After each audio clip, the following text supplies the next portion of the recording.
Grading is important because we want to be accurate and fair and give our students good feedback, but at the same time, it can take forever.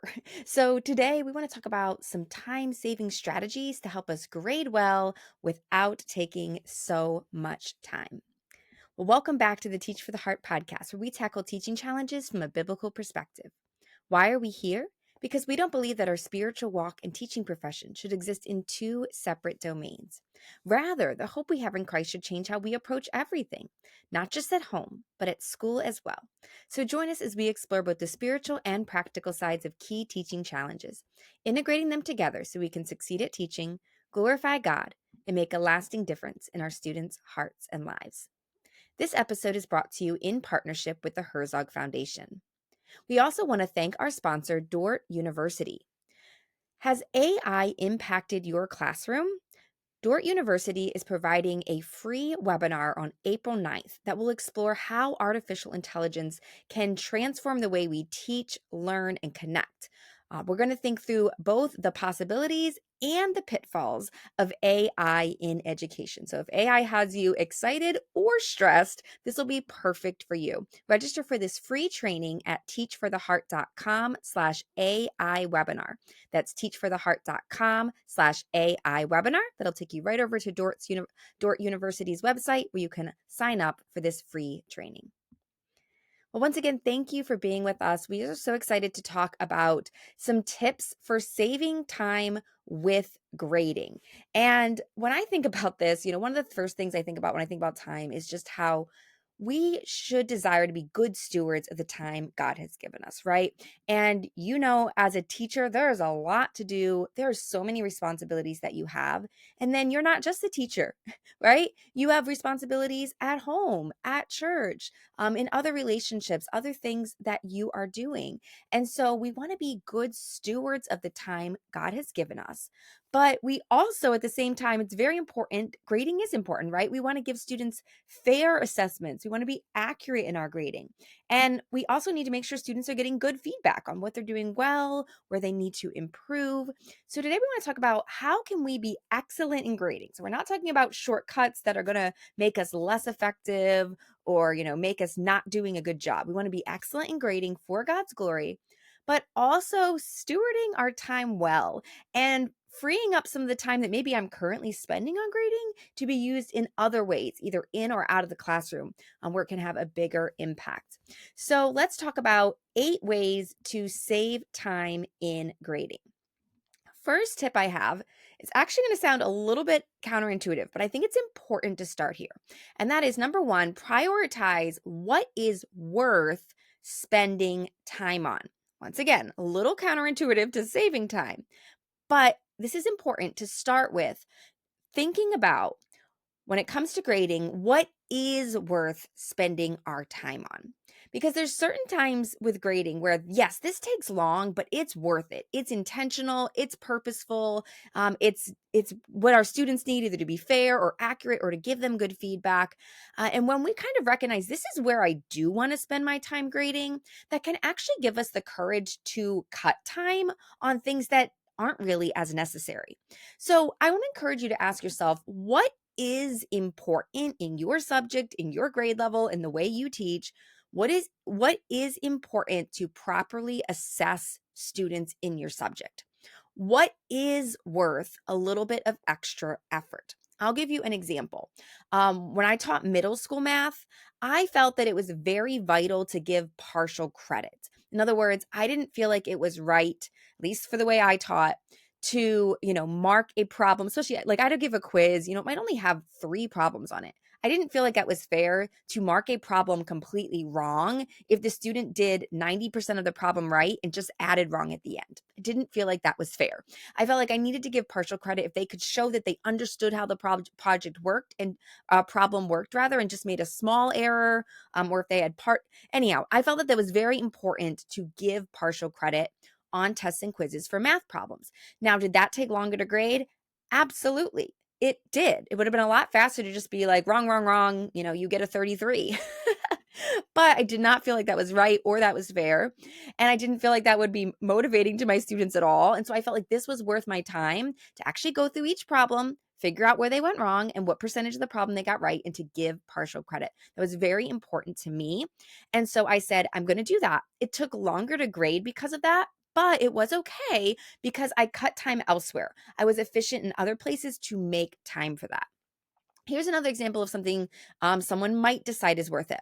So, writing class might say, okay, I don't need to grade everything the kids write, but there are certain papers, certain things that they write that I really need to grade super accurately, super carefully. I'm going to read them. I'm going to read these papers 2 or 3 times because it's this major project. It's really important. I need to grade them really carefully.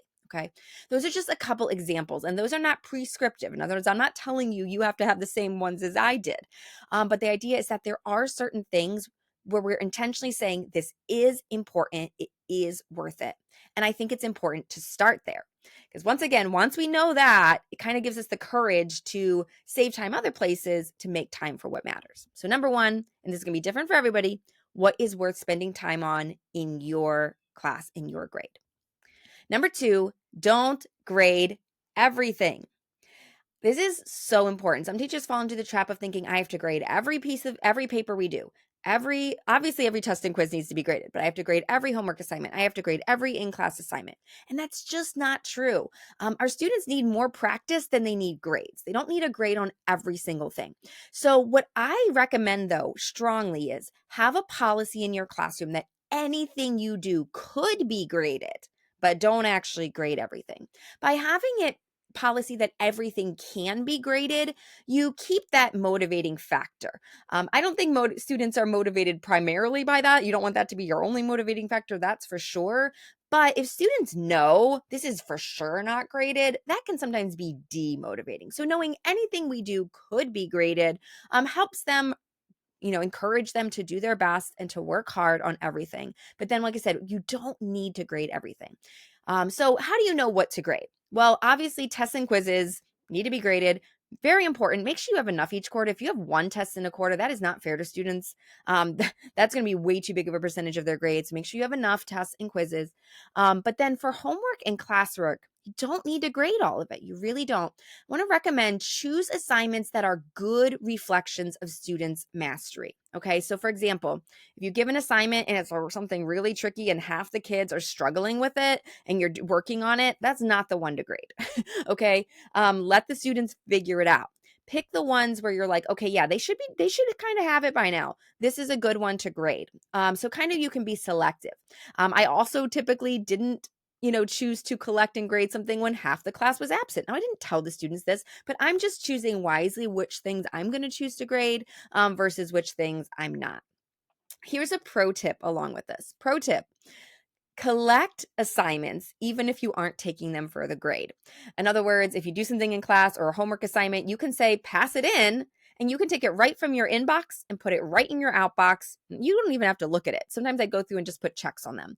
Why am I recommending this? Well, it gives the students the impression that you are looking at it, that you do care, because you do care. But in other words, it's the fact that they're turning it in and then getting it back kind of just gives them, once again, that impression that this is important, that this matters, but they might not, it's not going in the grade book. It's not taking you any more time. But it does help just kind of, I don't know. I think it's discouraging sometimes for students that they do something and then it's like, well, they didn't even collect it. Or especially if they were to see you throw it in the trash, they would be like, oh my goodness, I worked so hard on that. So sometimes just simply collecting, even if you just turn it back in, once again, gives that impression that this is important, because it is important. And sometimes they can get the wrong impression when we don't collect it. Hopefully that makes sense. Okay, so number one, prioritize what is worth spending time on. Number two, don't grade everything. Number three, don't correct everything. Here's what I'm saying. I've seen a lot of teachers that, let's say they're grading a test, or grading a quiz, and they will write in the correct answer for every wrong answer. Okay, that is very time consuming. Now, listen, you may choose, nope, that matters, I'm going to do it, but I don't recommend that. Here's why. Is feedback important for students? Yes, but this isn't necessarily a super helpful way to give feedback, especially if you're simply writing in the correct answers. sometimes it's worth it if, you want to give them a little bit of explanation on an essay or something more complicated of why. But if we're simply writing in the correct answers, number one, if you really want them to have the correct answers, it would be better to have them go find them. Give them an assignment, give them 5 minutes in class, go look up all the ones you got wrong and find the right answer. That would probably be better for them to actually connect it. Because I think what happens a lot of times is you write in the correct answer and then students just throw away the paper or they don't pay attention to it. So there's not much learning going on by them just seeing the correct answer on the page. So it doesn't really do a lot and it takes a lot of your time. So once again, my recommendation is if you want them to have the right answer, have them find it themselves. So number 3, don't correct everything. Number 4, use forms to give feedback quickly. Now, I'm talking particularly here about bigger things like writing assignments, papers, or projects where you want to give students a lot of feedback on what they did well, what they, what needed to be improved, why their grade was down. So this is my recommendation here, rather than having to write out a ton of things, use either a rubric or a checklist grading sheet. So in other words, on this either rubric or checklist, you should list all the things you're looking for. And then you can simply, there's a lot of different ways to do it. When I did this, my key as it was I just circled what was poor, what needed improvement. And I put check marks or smiles next to everything that was really well done. In doing this, I gave a lot of feedback. My students could easily see, oh, these are all the things I did well. Oh, these are the things I didn't do well. It was very easy for them to see that. But I didn't have to write a lot of comments because all of my most common things I was looking for were right there on that checklist. So that can work really, really well. A couple pro tips in this one. I really loved to use that same either checklist or rubric. I didn't use rubrics. I used the checklist. Use it as an editing checklist. In other words, have the students go through your checklist and check their paper or project for those required elements. So you guys know, those of you that do English or language arts, part of the writing process is you draft and then you edit, right? And sometimes I think students are like, I don't know what to edit.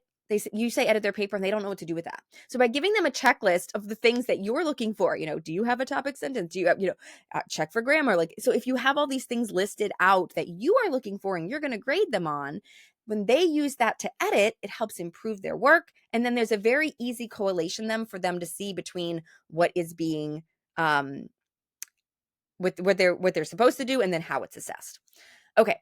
So, and then that also saves you time because they're kind of giving themselves feedback, right? And it just works really well. One other bonus tip. This is a time-saving tip in this regard. I like to assign sometimes. I didn't do this when I was first starting out, and it didn't work for every paper. But a lot of times, I got to the point where I could grade holistically versus using a rubric. Here's what I mean by that.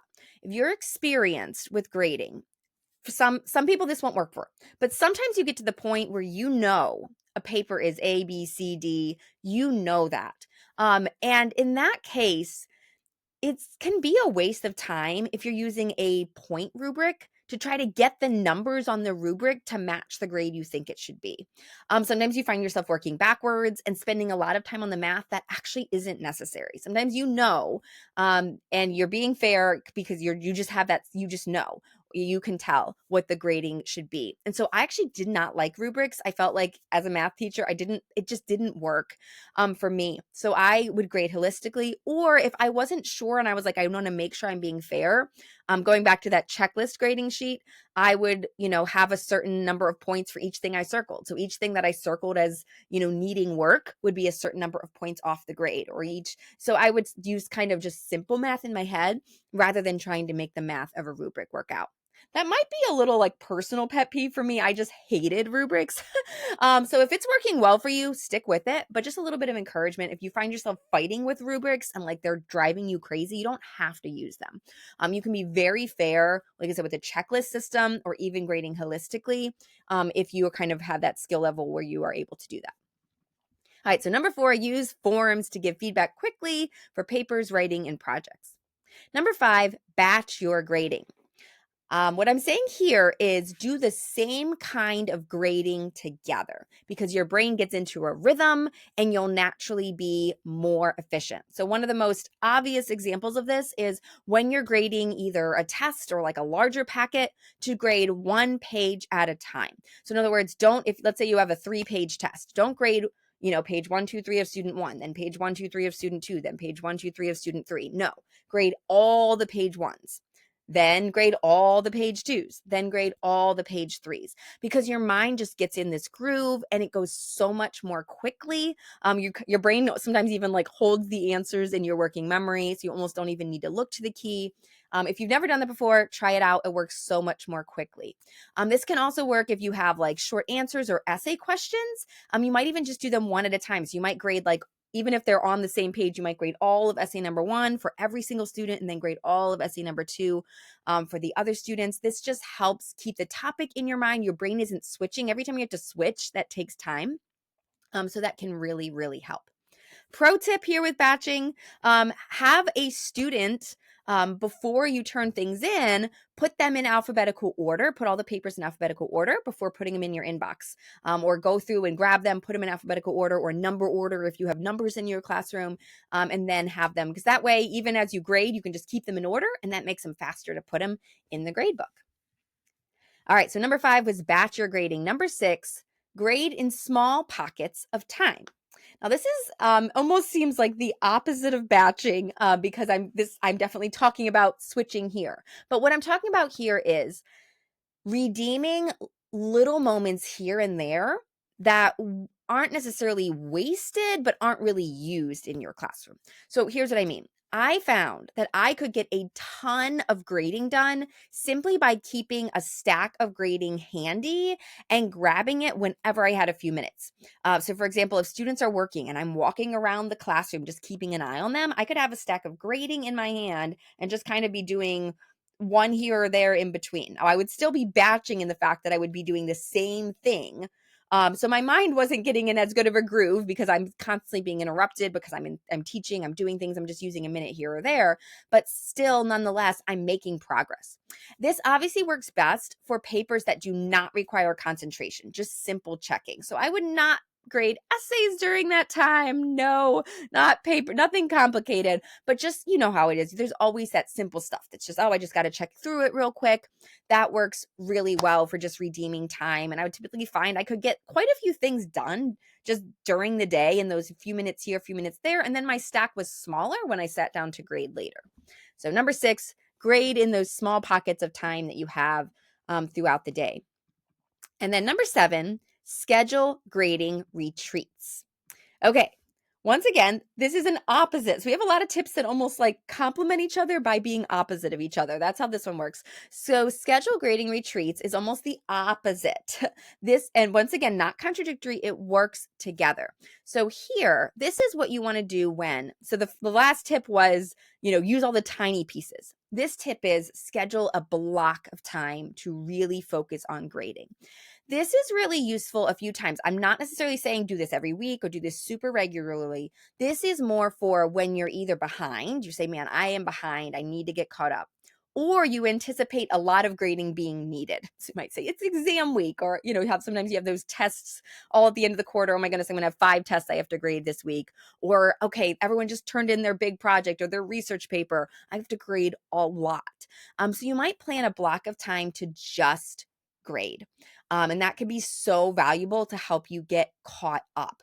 It also is so stress relieving to know you have a grading block coming up, because rather than being like, when am I going to get to these papers? Your mind knows, okay, Thursday evening, I'm going to be able to take care of all of this. And so it frees up your stress and able to focus on other things until you get to the grading block. So, couple pro tips to make this amazingly effective. Number 1, go somewhere you will not be interrupted. So if that's your classroom, great. But if if I'm in my classroom, I'm going to have people coming in. You might say, I'm going to go off campus. I'm going to go to a coffee shop. I'm going to go to Panera Bread, or I'm going to go to the library. Go somewhere where you won't be interrupted. Pro tip number 2, if you really want to maximize your time, schedule it at a time in a way that redeems time you wouldn't normally have. In other words, consider time outside of when you'd normally work and during times when you'd normally maybe even have other responsibilities. So, for example, let's say you normally come home from school at around 4 o'clock and you do work around the house. So if you have kids, maybe you're helping them with their homework. If you don't, maybe you're exercising or getting things ready around the house. Maybe you make dinner, you clean up dinner, and things don't really calm down. You might sit down to work at like 7 or 8 o'clock at night. Okay. But that time between 4 and 7 is all on household things. Okay. Well, you might say, okay, what I'm going to do instead is I'm going to go to the library. I'm going to go to Panera Bread, and I'm going to work from 4 o'clock to 8 p.m. And I'll just take a little tiny break for dinner in there. And then I'm going to come home, and I've redeemed all that time that I would have normally been using to make dinner, to cook dinner, to clean dinner up, to do little things around the house, or to spend some time with my family. Instead, I'm going to do that. And if you have a family, you say, well, I can't do that. Yes, you can. If you have a spouse or a partner or a mom or dad or someone that could help, say, hey, can they go over to your house for dinner? Or, hey, hubby, can you pick up pizza and just take care of that for the night? Okay. Once again, remember, this is not something you're doing all the time. So because you're not doing this all the time, it is absolutely reasonable to say, hey, I'm doing something out of the routine. I'm doing something different so that I can redeem this time and really get either caught up or get this big thing off my plate rather than it eating away at my time for weeks on end or stressing me out for weeks on end. So that can be really, really valuable to try. I encourage you to try it. Redeeming that time feels so good. And then you can get so much done when you have no one to interrupt you, and you're just able to focus for a few hours. It's really incredible. So number 7 was schedule grading retreats. Finally, number 8, have students self-grade. Now, obviously, depending on the age of your students and your school environment, this may work better for some than others. But when you can, have students grade papers for you. This is especially good for practice or formative assessments that you're not actually taking for a grade. So remember we said we don't have to grade everything, but you can still go over it in class and have students grade it. You can even have them grade it and turn it in and then just give it back to them. So you can have students, once again, self-grade. If it's allowable in your school, you can also have students exchange and grade for smaller assignments. I really did this a lot. I didn't like having students grade their own paper if it was going to be counted for a grade because I felt like that was just inviting cheating, and I didn't want to put that pressure on them. But I'd have students exchange and grade each other's papers, and that saved so much time because when I got it, it was already, I still looked it over, but it was mostly already graded. So I would use that with small things, homework assignments, classwork assignments, sometimes quizzes. So it depends what you're comfortable with and what your school is comfortable with. But if you're able to do that, that can be super, super good.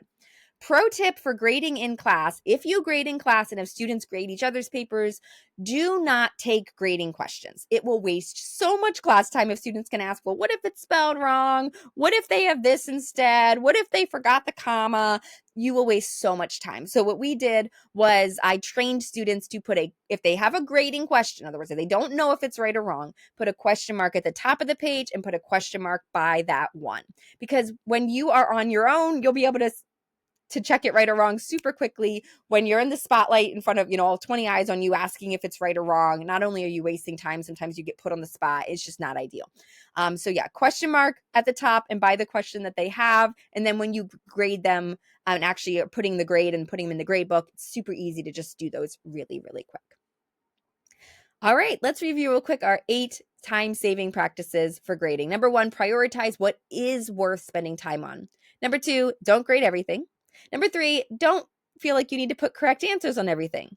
Number 4, use forms to give feedback quickly, particularly for papers and projects.